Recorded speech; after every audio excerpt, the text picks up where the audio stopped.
हैं और इसी बीच प्रभु आ गए तो क्या होगा? इसमें से भी जितने लोगों को धर्मी, अब ये धर्मी धर्मी धर्मी धर्मी होते क्या है धर्मी ना, वो हम कल बताएंगे, बाद में बताएंगे।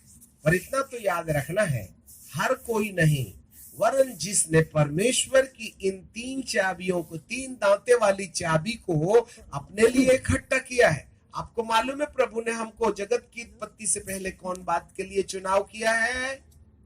नंबर 1, परमेश्वर के प्रति प्रेम में, बोलो परमेश्वर के प्रति ईश्वरीय प्रेम से,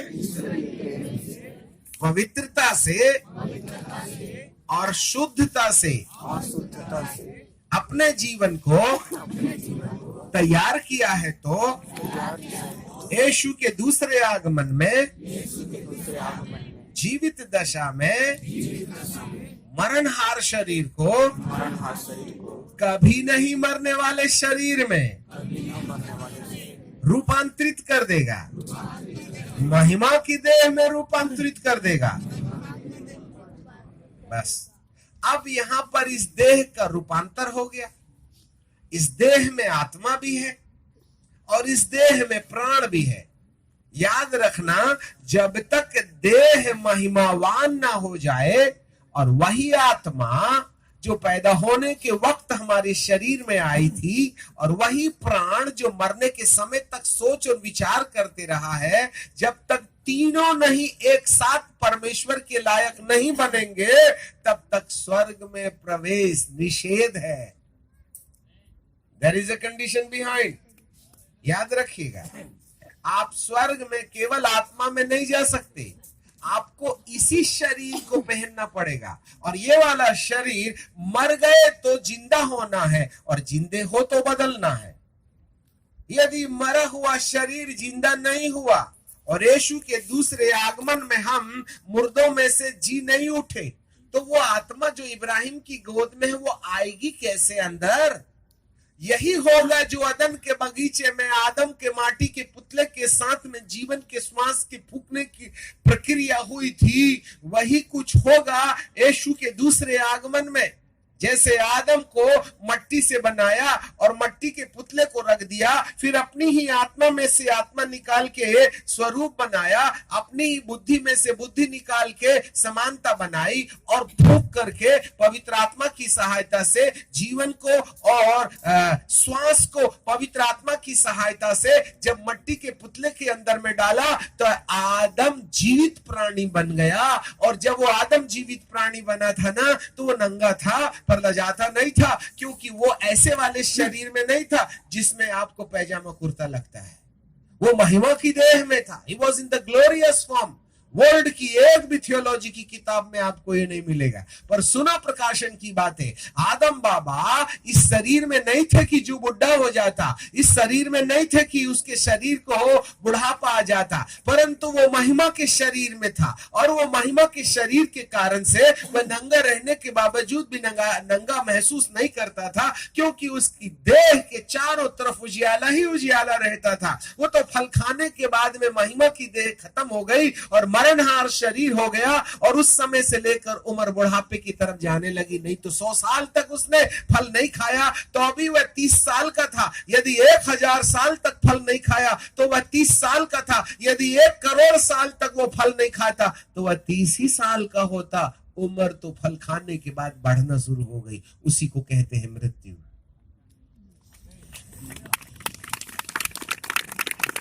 हालेलुया। ये सब कुछ उस समय हुआ जब मट्टी के पुतले में उसने जीवन की श्वास फूका, लाइफ, ब्रीथ एंड ब्रीथड है। उसने जीवन डाला, उसने श्वास डाला, उसने फूंक डाला। 3 चीज ने मिलकर के माटी को अमर बना दिया। यही कुछ होगा यीशु मसीह के दूसरे आगमन के समय में। जिसने कहा मैं पुनरुत्थान हूं, वह जीवन की और श्वास को हमारे सुखलोक में, अब्राहम की गोद में जो हमारा शरीर और हमारा मन था उसको साथ लाएगा, और प्रभु यीशु मसीह आकाश में रहेंगे और वहां से ललकार के मृत्यु को कहेंगे, मृत्यु छोड़। पवित्र आत्मा सुखलोक से आत्मा को लाएगा और हमारे माटी के पुतले के अंदर डालेगा। आपको मालूम है ये सड़ने और गलने वाला शरीर अरबों और खरबों साल तक कभी भी बूढ़ा नहीं होने वाले शरीर में 1 सेकंड में बदल जाएगा। तब जाके आपकी कंफर्म हुई टिकट मान के रखना ऊपर की, नहीं तो ई टिकट है वेटिंग लिस्ट। आपको जितना पीएचडी करना है सब वेटिंग लिस्ट वाले हैं, मेरा भी वेटिंग लिस्ट है। वो तो कंफर्म उस समय हो जाएगा। उसको और मुझको यदि मेरा मुर्दा जिंदा हो गया तो जिंदे होने के बाद ही समझ में आ गया, अरे बाबा कंफर्म ऊपर जाने का। भाई आप ही बताइए, मान लो यीशु के दूसरे आगमन में आपका मेरा मुर्दा जिंदा नहीं हुआ तो हमारा भविष्य क्या है? आप रात भर सोचना और कल शाम को जरूर आना। मान लीजिए यीशु के आने के टाइम पर आपका मुर्दा जिंदा नहीं हुआ तो आपका क्या विचार है स्वर्ग के मामले में? अभी तक तो मूसा भी नहीं गया, अभी तक तो एलिया भी नहीं गया, अभी तक तो इब्राहिम भी नहीं गया। ये सब सुखलोक में। स्वर्ग लोक में पहला मनुष्य जाने वाला और कोई नहीं, मात्र नजराना यीशु था जो पिता के दाहिने ओर बैठा था। उसके बाद से मानव शरीर में पैदा होने वाले व्यक्ति में से एक का भी, अब आप हनूक के और एलिया के बारे में बात करेंगे, उसका स्पष्टीकरण हम बाद में देंगे, अभी हमारे पास वक्त नहीं है उसको प्रमाणित करने का। परंतु एक बात याद रखिएगा, यीशु के दूसरे आगमन के समय जितने भी लोगों का मुर्दा जिंदा हो जाएगा, उनके ही शरीर में सुखलोक में अब्राहम की गोद में धर्मियों की आत्माएं जो चली गई थी वह फिर से उस शरीर में प्रवेश करेंगी। और देन फिर यही शरीर, यही आत्मा, यही मन जो पैदा होने के समय मां के गर्भ में निर्धारित किया गया था, मरने के समय शरीर का आत्मा और प्राण का विछोह हो गया था, यीशु मसीह के दूसरे आगमन में इसी शरीर के रूपांतर के बाद में वही प्राण और वही आत्मा फिर से इसी शरीर में आ जाएगी और ये देह महिमा की देह में बदल जाएगी। तीनों का एकाकरण होगा, तब जाकर के स्वर्ग में प्रवेश का रास्ता खुलेगा। यीशु मसीह के दूसरे आगमन के पहले एक भी व्यक्ति स्वर्ग नहीं गया यीशु को छोड़कर। आपको जानकारी मिले अरबों और खरबों की संख्या में एक साथ वो स्वर्ग प्रवेश होगा यीशु मसीह के दूसरे आगमन के समय। जिनका मुर्दा जिंदा हो जाएगा, मान लो जिनका मुर्दा जिंदा नहीं हुआ, उनके बारे में क्या विचार है? क्या सेकंड टाइम प्रभु आपको लेने आएगा? कोई चांस नहीं है, याद रखो। इसलिए भाई साहब, यीशु के दूसरे आगमन के पहले मुर्दों में से जिंदा होना चाहिए। उसकी शर्त क्या है, इसकी छानबीन करो। हेलो, यीशु के आने से पहले और मरने के पहले हमारा मुर्दा कौन सी वाली शर्त पर जी उठेगा, इस बात की छानबीन कीजिए और जब रास्ता मिल जाए तो तैयारी कीजिएगा। बाइबिल के किसी भी कोने में ऐसा नहीं लिखा है कि विश्वास करने वालों का मुर्दा जिंदा हो जाएगा, बपतिस्मा लेने वालों का मुर्दा जिंदा हो जाएगा, चर्च जाने वालों का मुर्दा जिंदा हो जाएगा, चर्च के बड़े बड़े चर्च के रजिस्टर में लिखे वाले लोगों का मुर्दा जिंदा हो जाएगा। ऐसा कहीं नहीं लिखा हुआ। चर्च के रजिस्टर में यदि नाम ही है ना, तो बिटिया की शादी और कब्रस्तान के गड्ढे का रिजर्वेशन है, आगे पीछे का कुछ नहीं है, याद रखना। और ज्यादातर लोग मेंबर इसी दो बात के लिए रहते हैं चर्च के, बिटिया की शादी कौन देगा और कब्रस्तान के अंदर हम कैसे गढ़े। इसलिए एक समाज के प्रतिनिधि बन करके हम रहते हैं और जिंदगी भर चंदा देते रहते हैं। 4 फीट जमीन के लिए, है ना, मृत्यु फंड, बाप रे बाप, पास्टर फंड अलग, अमका फंड अलग, धमका फंड अलग, और उसके बाद में मृत्यु फंड। मतलब जवान हुए नहीं कि ग्रेवयार्ड की जमीन का कर्जा अदा करना अभी से शुरू। कितनी चिंता है ना तुमको कब्र में पड़ने की। कब से कटवा रहे हो टिकट कब्रस्तान की जमीन में रजिस्ट्री करवाने के लिए? कई लोगों ने तो जीते जी वहां ईंटा भी गड़वा लिया था, मैं मारूंगा तो यही गाड़ना, केवल ढक्कन लगाना है अभी। तुम्हारा मुर्दा जिंदा हो जाएगा, इसके मामले में कोई चिंता वगैरह सताती है क्या? मुझे एक महारथी का नाम बताइए जिसने मट्टी पर गड़ने के इंतजाम के साथ साथ इस मट्टी से निकलने के इंतजाम में भी मेरा मन लगा है, वो बोल करके मैंने कोई उपाय किया होगा। अरे गड़ने का इंतजाम कर रहे हो, निकलने के इंतजाम में आपने क्या किया? कभी सोचा कि इसमें से भी बाहर आना है कि परमानेंट यही रहने का इरादा है तुम्हारा? अज्ञानता यही है, ये हमारा घर है, इसलिए एडवांस में हम 10 साल 20 साल 30 साल पहले से कबर में अब कबर के लिए अर्थात माटी को माटी पर मिलाने वाली जमीन के लिए हम कर्जा इंस्टॉलमेंट में दे रहे हैं। ऊपर जाने के लिए प्रभु की महिमा की देह हमको मिल जाए बोल करके कोई इंस्टॉलमेंट वगैरह जमा वगैरह किया था कि नहीं? समस्या यही तो है। और जिसके लिए तुमने जिंदगी भर पैसा जमा किए, वहां के माटी के कीड़े तो जल्दी से लाल बटन दबाने का तुम्हारा इंतजार कर रहे हैं। खूब खाया ना अंडा पराठा, जल्दी आ, हम तुझको खाएंगे, उसके लिए पैसा जमा कर रहे हो। तुमको कौन बुद्धिमानों के लिस्ट पर रखेगा बताइए? जहां के कीड़े खाने के लिए तुम्हारा हमारा इंतजार कर रहे, वहां के लिए फंड जमा हो रहा है। और जहां यीशु मसीह आकर के अमर काल के लिए अरबों और खरबों, अल्फा वाला प्रभु ओमेगा भी कहता है, जब मेरा अंत नहीं तो तुम्हारा कहां से होगा? उस अनंतकालिक जीवन के लिए मैंने एक देह रखी है, उस देह में प्रवेश करना चाहिए बोल करके हमारे मन में कोई कल्पना है क्या? इसलिए तो प्रभु हमको अभागा कह रहा है। मरने का इतना ढेर सारा इंतजाम, जिंदा करने की जरा भी फिक्र नहीं तुमको। अभागे नहीं तो क्या, चंगाई पाके जाइएगा भी कहां? लाजर भी तो मरा था ना, यीशु मसीह ने जिंदा कर दिया, फिर बाद में नहीं मरा क्या? तो फिर फायदा भी क्या हुआ जिंदे कहने का? काम के न काज के दुश्मन अनाज के। तू पहले ही मर गया था ना रे बाबा, 15 साल फिर जिंदा होके अनाज का दुश्मन बन बैठा। नहीं निकलता, आखिर फिर गया ना तू कब्रिस्तान में। बात इसमें नहीं है कि जिंदा हो गया था, बात इसमें है कि वो महिमा के देह में रूपांतरित हुआ। वो जिंदा हुआ भी था तो मरने वाली देह में हुआ था, महिमा के देह में रूपांतरित हो जाता तो अमर काल के लिए जब भी प्रभु आते तो उसको वैसे ही उठा के ले जाते। प्रभु जी कहते हैं बाद में ले जाऊंगा, पहले ड्यूटी तो पूरा कर, पहले ऊपर जाने की। अब आगे इंसान।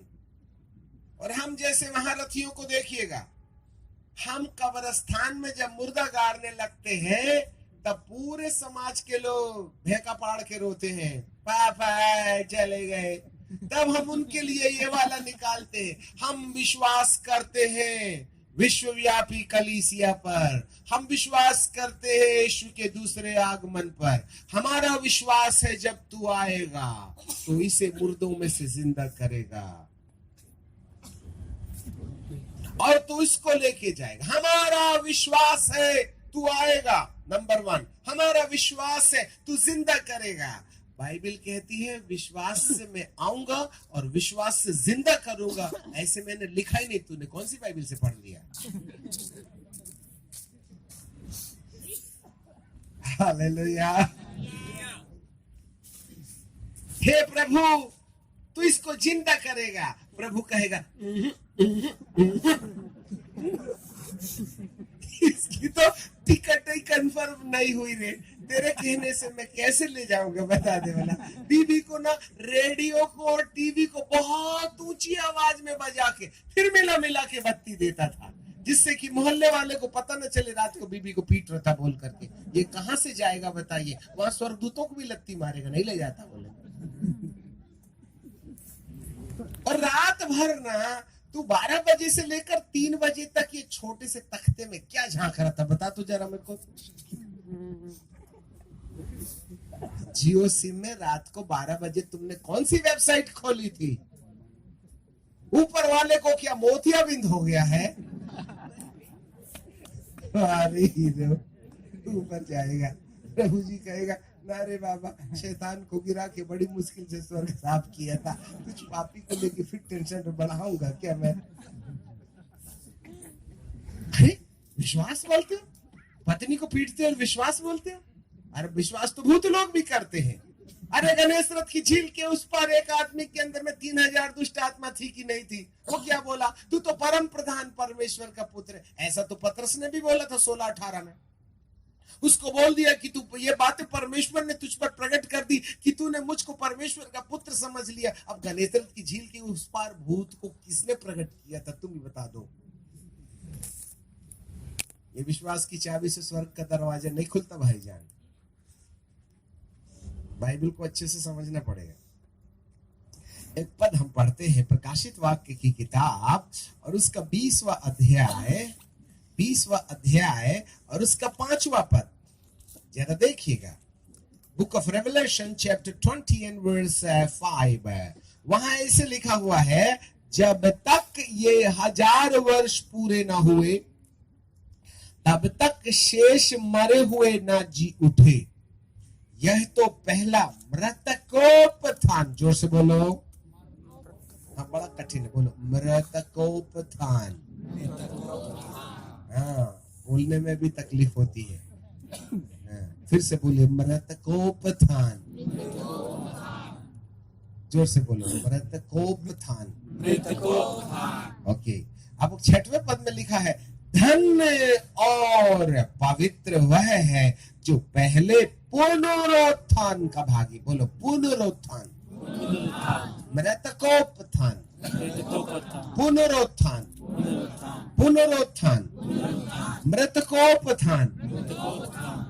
मात्र हिंदी एक ऐसा शब्द बाइबल है जिसमें ये 2 शब्द लिखे हैं। यदि अंग्रेजी में जाइएगा तो दोनों जगह पुनरुत्थान को resurrection, the first resurrection in the resurrection लिखा है। इसलिए हिंदी के द्वारा कुछ नया शब्द जो मिलता है उसमें चिंतन करने का मजा कुछ और ही हो जाता है। इसलिए आई लव हिंदी। ठीक है कि बोलो पुनरुत्थान, मृतकोपत्थान। ये पुनरुत्थान क्या है और मृतकोपत्थान क्या है आज बता देते हैं, शायद कल हमको याद ना आए। सुनो, शॉर्टकट में बोलते हैं।